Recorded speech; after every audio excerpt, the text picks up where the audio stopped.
there, but I got to haul ass south. There's a truck red tagged at the Living Memorial, and go get them guys off the road. It's supposedly got an air line and a light bulb out. Well, I think I've got it far enough to where I can start it. Got the fuel system. I dumped about 5 gallons in there. Hopefully it's enough to... I primed it up. The only thing that's worrying me about this thing, even before I pulled it, before I even tore this thing apart, when they parked it out here and it sat for about a week, I noticed when I started it took a long time for the hydraulic oil level and the clean oil reservoir to go. See how full this, I don't know, it's dark, but see how full the sight glass is? That's usually an indication that there's a leak. The piston pump feeds the valve stack through an internal line in the rock shaft housing. And that's usually an indication that that's leaking. Makes me a little nervous, so hopefully we can get oil to the transmission quick enough.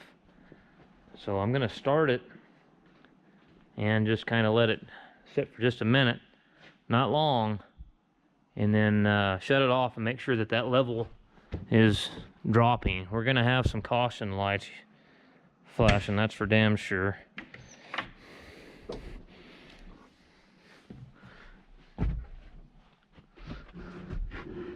Oh, you know what I forgot? Fuel return line. I gotta put that on right quick. Let me pop that little grommet in the tank. I got something hooked up. I bet I had a wire backwards or something on the engine wrong. Now, let's see here. We're gonna get a clean oil reservoir. This light right here is gonna come on. Here we go. Oh, I guess a guy ought to put the signal wire on for the starter. That might be a damn good idea.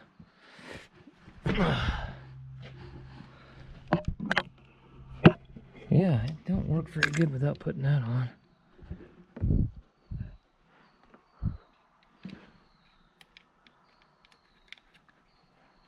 Get a Phillips screwdriver and tighten that up. Yeah, she don't work too good without that on there. Oh, what a mess.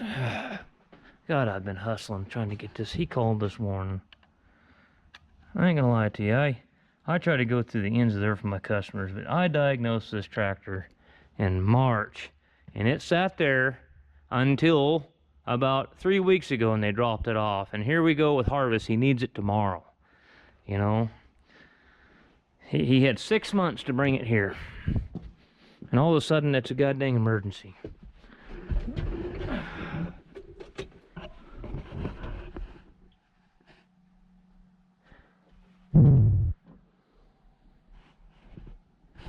Park.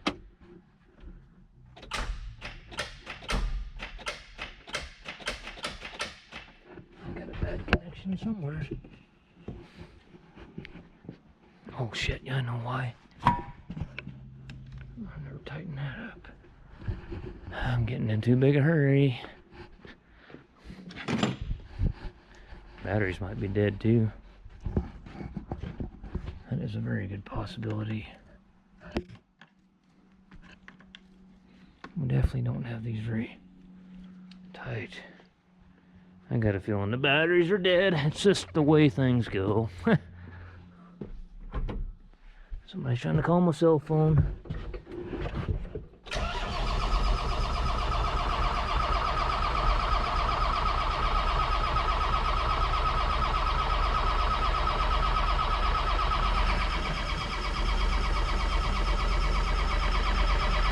Trying to smoke a little bit.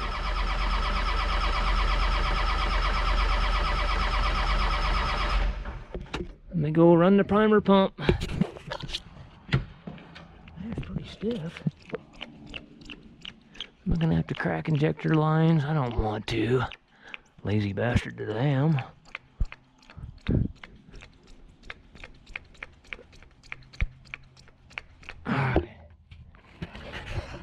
It's harder than a three-peckered billy goat, as they say.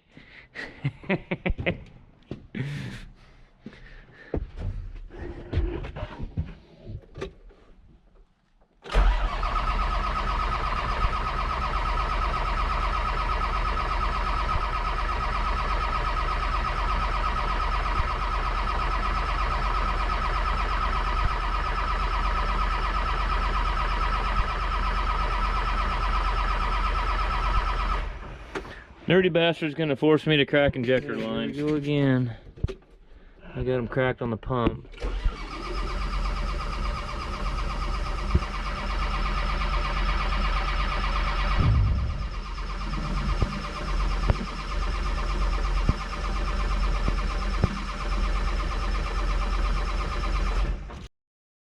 Alright guys, got the 8300 outside, and I gotta prove all the naysayers like this Eon Racer that, oh, you're gonna do it the part 3, you're gonna do it again because you didn't wash this and wash that. And so I've actually had a YouTube viewer that actually can tell you exactly what I'm talking about, because he came by and saw it torn apart and know that I didn't take it apart again. So anyways, oh yeah, people are something else, you know. He's never ever touched one of these in his life, but he's gonna tell me I'm gonna have to do it again because I didn't wash something. Another dumb fuck making a comment. There's reverse. We didn't have reverse before. See how many speeds in reverse we got. There's first speed reverse, second speed reverse, third speed reverse. Four speed reverse is quite a jump, and it'll only limit your RPM to like 1650.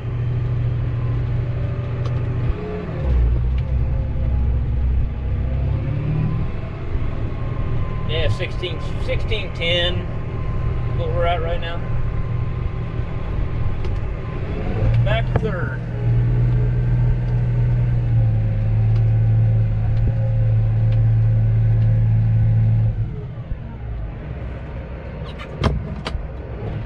Okay, let's start out in first speed.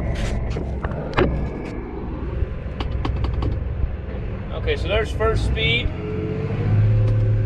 Second, third, fourth. Now, I haven't calibrated this yet because the turn signal switch. 6th, 7th, 8th, 9th, 10th, 11th, 12th, 13th, 14th. Oh, come on, 14th, 15th, 16th. Oh, horsey, whoa.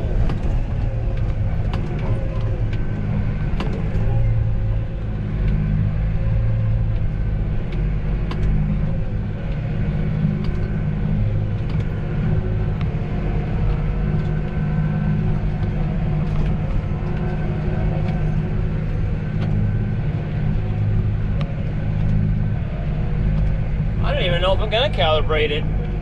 Shit, it shifts pretty good, really.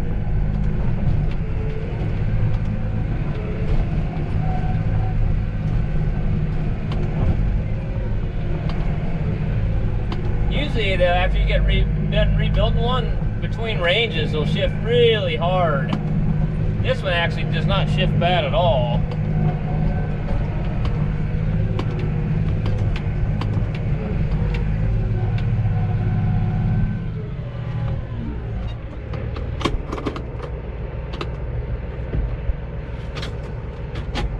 Alright guys, as you can see, no codes flashing. Let's see if we got any leaks. Any abnormal noises.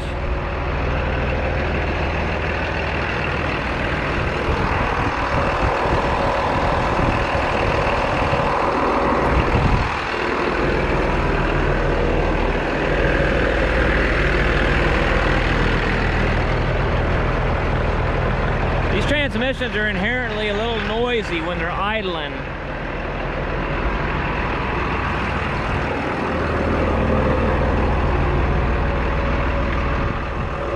You actually give it a little throttle and it'll quieten down.